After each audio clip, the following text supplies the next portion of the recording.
What's going on, world? Brand new episode of Open the Box there on your screen. I'm your host, George Kiel, and I'm here with my man, Sam of Soul Stage. Sam, what's going on, man? How you doing, my man? How's everything going? Oh, everything is good, man. For you guys that don't know, Sam is my guy. I've known Sam for, about half a decade? Now, Sam is a co-founder of Soul Stage. This is their store in New York, a very big setting. Sam, tell me about Soul Stage and your expansion over the years. My business partner, he kind of founded Soul Stage about 10 years ago. Originally, it was just getting product over to Asia, buying it here. We had a store in Alhambra. It was our first store, opened up in 2013.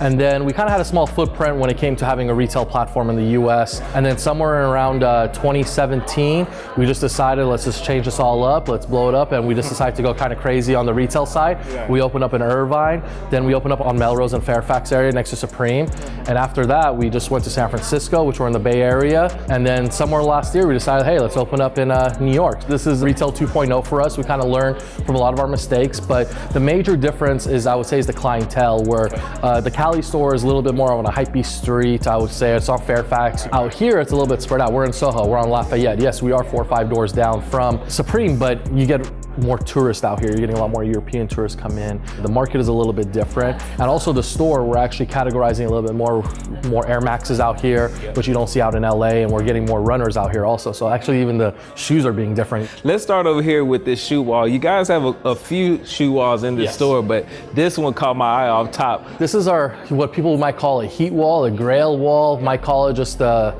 art wall, because the prices on some of these items you're gonna notice are gonna be anywhere varying from $500, probably the cheapest product on here, and you might go all the way up to $20,000 to $30,000. Like, here's the Paris SB, that's right now about like what, 22 or 25,000 we have that at. You got the Undefeated 4s, those are the 2018 version, not even the OGs, those are the 2018. Those are up at 30,000. You got Khaled's, both of those, the Father of Saz, We the Best, and you have the red one, so you have all 3 of his shoes. You have Carhartt 4s, M&Ms. I get asked this question a lot, what's your favorite shoe on this wall? And it's like, where do I start at? Since you get asked that question, I'm gonna actually let you pick 3. 3 you have to keep. Undefeated 4s, so that's one for sure. I mess with those hard.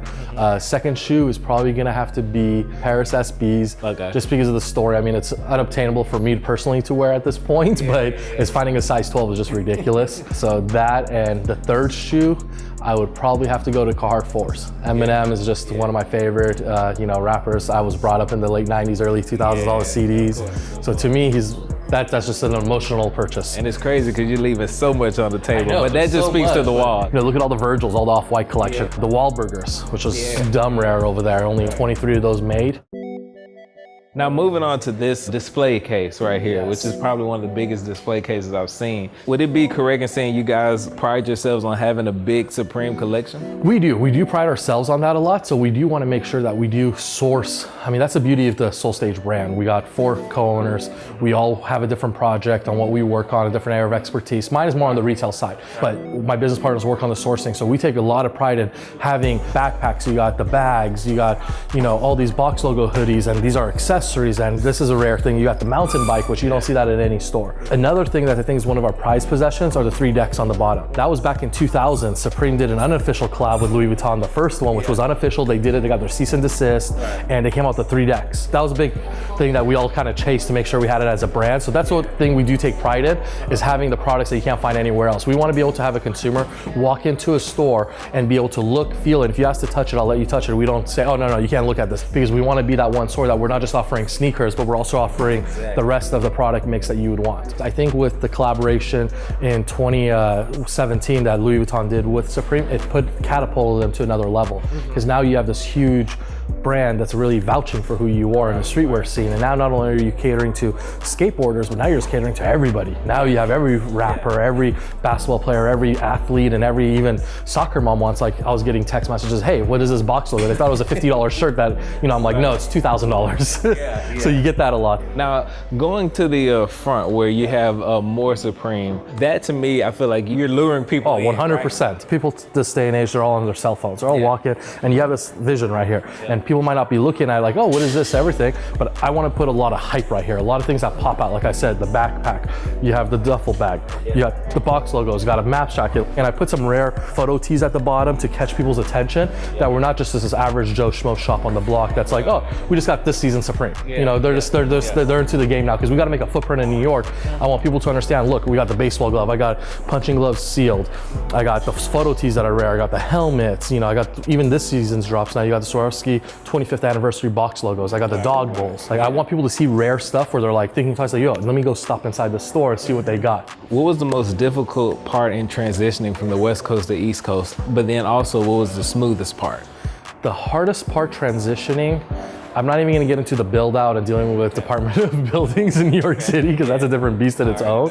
But I would say the hardest part was getting inventory out here and sustaining itself at your grand opening, having enough product out here. At the beginning of a store, you're coming to a city like New York, you can't just come in with 50 SKUs or 100 shirts and say, hey, we're open and we're gonna wait 3 to 6 months till we get inventory coming in and we build up our inventory. You gotta come in with a punch and say, hey, we're here, New York, this is it, we're here to mess with you. And the easiest part about it, I would say, was, staffing. That was one good thing. It was easy because there's a lot of good qualified candidates out here. We have a great team out here, and if it wasn't for them, we wouldn't be successful. Now, we touched on the Supreme, we touched on the sneakers, but what apparel is just dominated by these racks? There's 3 apparel brands that we traditionally sell the most. One is Supreme. Supreme is going to be your bread and butter, no matter what it is, Second one is going to be Antisocial Social Club. We do get a lot of that on consignment. People bring it in all day long.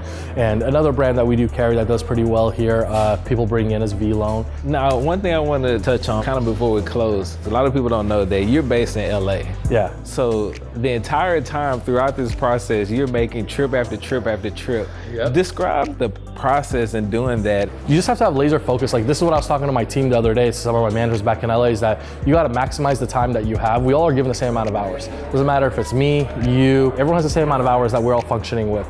And you got to be successful between delegating, have to be successful in understanding what your goal is and maximizing the time that you have. So for me, like, I fly out here 6 hours. You know, that's not including the hour trip to the airport. You know, an hour you got to get before a flight, an hour from the airport back here. And then when you show up, you got to be energetic. And then go back. And you know, you got a family, you got kids, I got business partners who help out. Again, as I said, that's the beauty of our dynamics, is that we all contribute to it, but those flights, they take a toll. And the beauty of it is now is I think that helps us out a lot now than if you would have told me to do this in 2004, 2005, is we can literally function off of our cell phones. Like, I literally can work off my cell phone. That's my office. I don't need a laptop anymore. I've gotten so good that I don't even need a laptop to function. I can do everything through my cell phone. I got Wi-Fi on the flights. I can do whatever I need to. The beauty of FaceTime with my kids, with my wife. So like, that gives me an avenue of like, yes, I'm away, but I can actually have a conversation with my kids at night and they can see me face to face and I can talk to them. Where 15 years ago, I might be a single man if I was doing this. You're actually about to start making another trip, a longer trip. Yeah. Soul Stage, Beijing. Now I'm doing a 14-hour flight instead of a thing, but we're really excited for it too. You know, as I said, my business partners, they are Chinese too. We are all based out of LA, all 4 of us, but being able to, for them to be open up over there, for us, it's opening up a logistical port actually. So we're not just looking at like we're opening in Beijing, it's a logistical port. I can get now product from the US out into Beijing, and also I can get product from Beijing out to the US. We can ship on the East Coast quicker and faster. I can get product out into Europe quicker, product from Europe quicker into the US, because now I can have a touch one of our warehouses really fast so we can get a product out to the consumer. Because at the end of the day, we just want to be a consumer-centric business model where we're helping customers get what they want when they want. And that's why I love having all these different products out here, whether it's a Supreme Louis Vuitton, whether if it's the hot shoes, the skate decks, bags, or regular, just, you know, you want to come in and get a regular Yeezy, you can touch it, you can get it, you can wear it right now. Well, Sam, tell all the New Yorkers where we can find Soul Stage. So we're actually at 290 Lafayette Street. We are on the corner of Lafayette and Jersey, or I'd say Prince Street. On Lafayette, basically 5 doors down from Supreme. The one in Beijing is actually in the Soho district, which is pretty ironic, but we're in the Soho district of Beijing. So we're out over there, which is really cool. Our store out in LA, we're actually out on Fairfax, 455 North Fairfax Avenue, right where everything is happening in Fairfax. The store up in the Bay Area, San Francisco. We're at Valley Fair Mall out in Silicon Valley. And our store in Irvine is in Diamond Jamboree Plaza in Irvine, California. Right, and this is Sam getting high off his own supply, just so y'all know. Sometimes I do it. Sometimes I splurge and I get some shoes for myself and try to fit in and do it. At the end of the day, I'm a sneakerhead also, so that's what I love about this, is every single day, I really get to mess around with something that I love.